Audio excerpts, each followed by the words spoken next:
All himself was bound to jail, had no money to go to bail. Keep your eyes on the prize. Hold on. I'm gonna board that big greyhound and spread the love from town to town. Keep your eyes on the prize. Hold on. My name is G. Park. I'm the Executive Director of Innocence Project New Orleans. And today is the International Wrongful Conviction Day.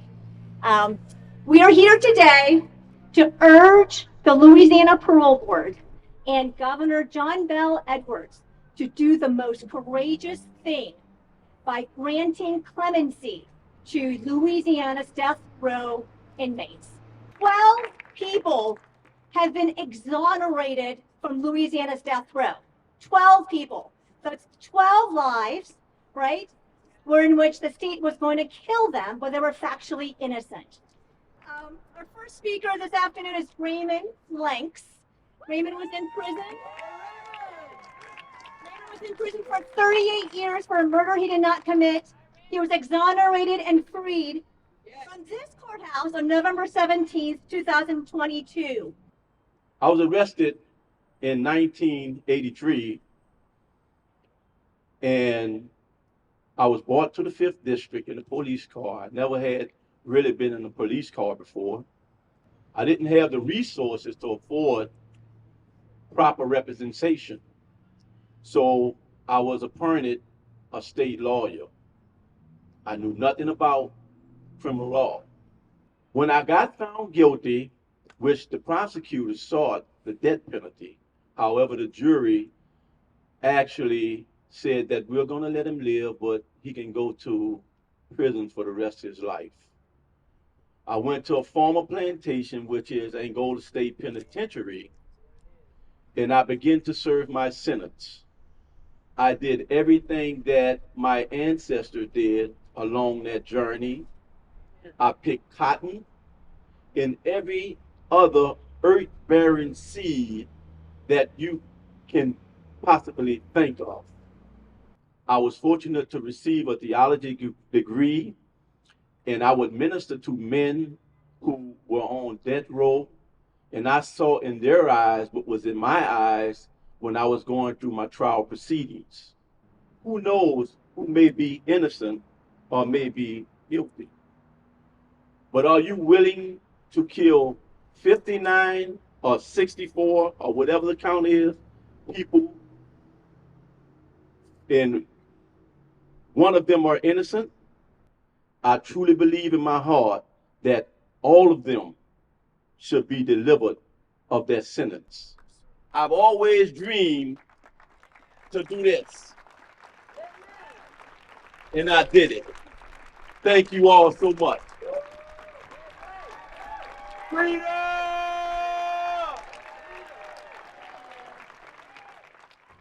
Yusuf Salam was one of 5 Black and Latino teenagers wrongly accused and convicted of rape in the so-called Central Park 5 case.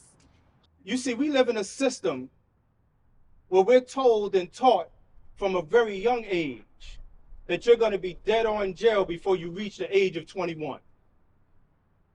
I've never met a person who's ever decided for their life that they wanted to be dead before they reach the age of 21. But what we are contending with is a system that is alive and sick. It's a system that looks at the color of your skin and deems you guilty for it. When I was 15, 34 years ago, I was run over by the spike wheels of justice. They looked at the color of our skin. In fact, our future president, Donald Trump, took out a full-page ad calling for the state to kill us. And so I would have never been on death row. Because Donald Trump took out that ad, others joined in the party. And in the party, they said, well, why don't we just take the eldest one, who was Corey Wise, and hang him from a tree? Why don't we take the others and strip them naked and horsewhip them. This is what we were up against. You may say, well, this is just an isolated incident. But we represent the microcosm of the macrocosm of cases just like ours. And it behooves us right here, right now, in this very city, to be at the forefront. And so I'm calling on government to be the leaders in the change that we seek. Our next speaker is Jason Flum. He is a very successful music industry executive, the host of the widely acclaimed Wrongful Conviction podcast, and a big-hearted, righteous philanthropist who has been integral to the innocence movement. The question I have is, why do we kill people to show that killing people is wrong? Innocent or guilty. We shouldn't be in the business of killing people. No other Western country has had the death penalty for generations. And I'm going to take out my phone here because I just made a little note.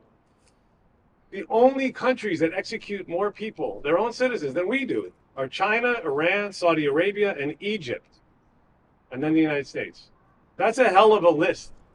As you heard earlier, in the state of Louisiana, not only have 3 people been found innocent on death row for every 7 that have been executed, but also innocent people have been executed, and we know that.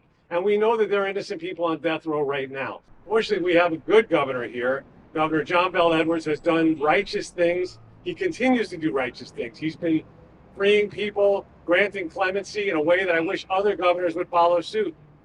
And he has the opportunity now to help alleviate this awful problem with these 57 or so, I think it's 57 people that are on death row at this moment. And he faces fierce opposition, as we know. But the fact is, we're hoping and we're calling on him and we're begging him, turn to his faith, turn to his conscience, turn to his soul, which we know is good, and find the strength to exercise the power that you have and get the parole board to do their thing and recommend these cases for clemency so that he can grant them. Sister Helen Prejean. She is the leading advocate against death penalty in our country and for our century, really. What made us ever think that we were going to be able to set up a system of very fallible human beings who are going to decide who deserved to die of all those who commit crimes? What made us think we could do that? I kind of know a little bit of history because I've been in the history. And it was in the 80s, and the political rhetoric took over of being, we could all say it, tough on crime. People ran for office, tough on crime. I'm going to be tougher than you. I'm going to be tougher than you. I'm going to kill more people than you. We had prosecutors in Louisiana who ran for office bragging about how many death penalties they got. How could we not but fail when the Supreme Court legalized death and there are 2 fallacies in the way it set up the death penalty in the Gregg v. Georgia decision of 1976. One, they gave us an impossible criteria by which we're going to decide who dies. And you know what it was? Not everybody commits murder, only the worst of the worst. And those are the words I use, worst of the worst.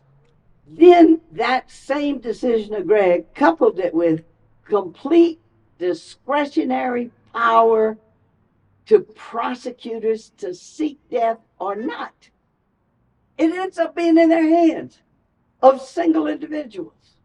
I remember 2 innocent people who've been executed. Dobie Gillis Williams, here from Louisiana. He had an IQ of 65, and he was executed.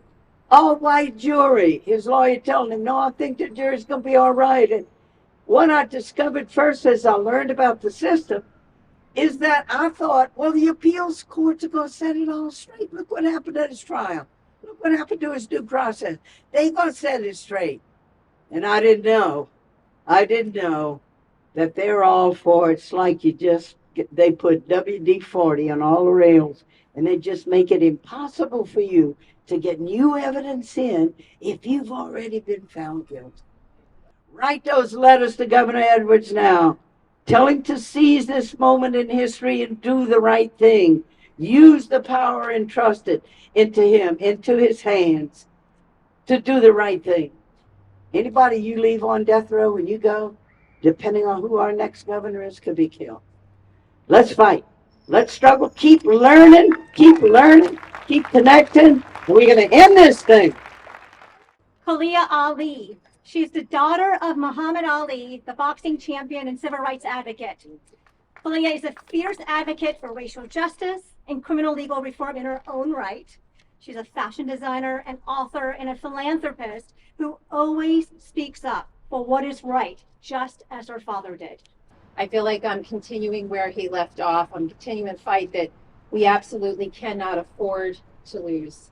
There's nothing I'm going to say that's going to be as compelling or as articulate as some of the speeches that you've heard here today. So I'm really here in the spirit of my father, with absolute gratitude. On his tombstone, my favorite quote of his is marked, and it says, "Service is the rent we pay for living here on earth."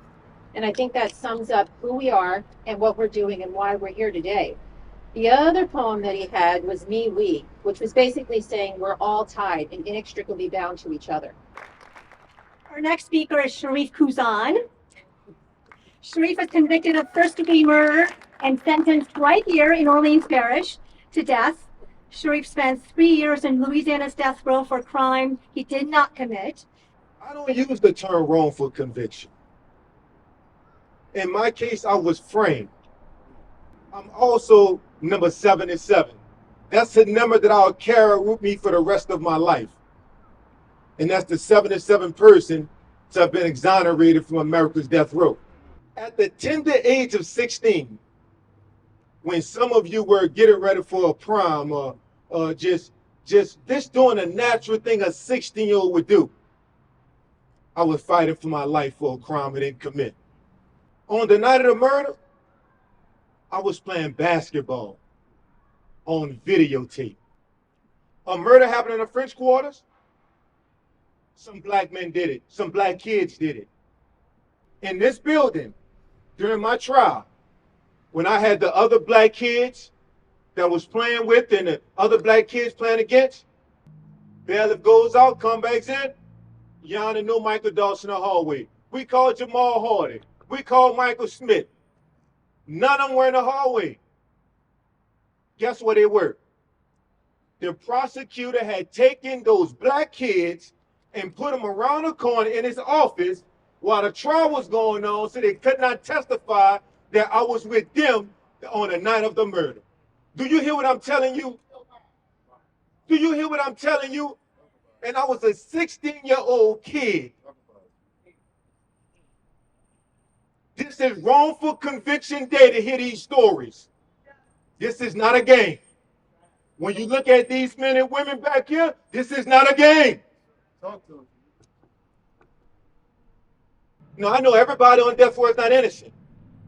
But when my 17-year-old self was on death row with those other men, who do you think was instrumental in raising me mentally? Think about some of you have 16-year-old kids. What do you think they will be going through sitting in a cell on death row for a crime that they were framed of? So those men that we're fighting for on death row, Tracy Lee. Tracy been up there over 25 years. If it wasn't for Tracy, I'd probably have lost my mind.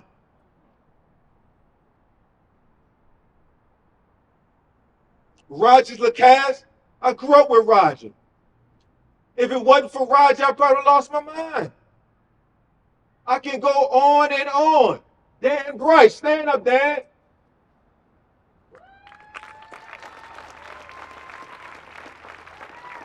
I was on death row with Dan. If it wasn't for Dan, I probably lost my mind. So I'm not asking you for mercy. I'm asking you to do something that's right.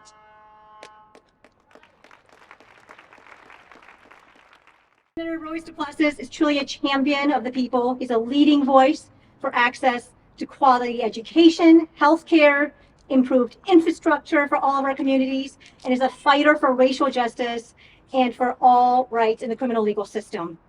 We have a justice system where people walk in and out of this building every day, where it says State of Louisiana versus person X or person Y. And that person is either guilty or not guilty.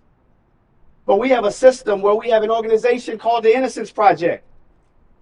We have an appeals process. We have a post-conviction process. We even have a process in place where you can appeal for compensation for being wrongfully convicted. So how can you have a system that acknowledges fault, but also have finality? But also have finality in saying we will put someone to death. Those two things can't coexist. So I'm saying if it doesn't appeal to your moral conscience, let it at least appeal to your common sense. The death penalty has always been ineffective because it is not a deterrent to crime. It has always been inefficient because of the amount of money and waste of resources that it costs. And it has always been immoral. Amongst the most stains that we have in this state from a policy standpoint, this is the most abhorrent, especially in a state that claims to be pro-life. It would be wrong of me to come here and not acknowledge the pain that victims have experienced and the pain that victims do experience. Today's event, today's speech, and what we're talking about, what we're doing right here today is not in disregard of victims and victims' rights. I want to make that very clear. But I believe it was Brian Stevenson who said that just because a person may deserve death, it doesn't give the state the right to kill. And we have an opportunity now. We still have time to turn this around. There are at least 50 individuals right now in the state of Louisiana. And we still have a governor right now who has acknowledged that this is something that we need to turn around. So my appeal is to the governor of this state for at least the next few months and to the parole board to do the right thing. Do the right thing.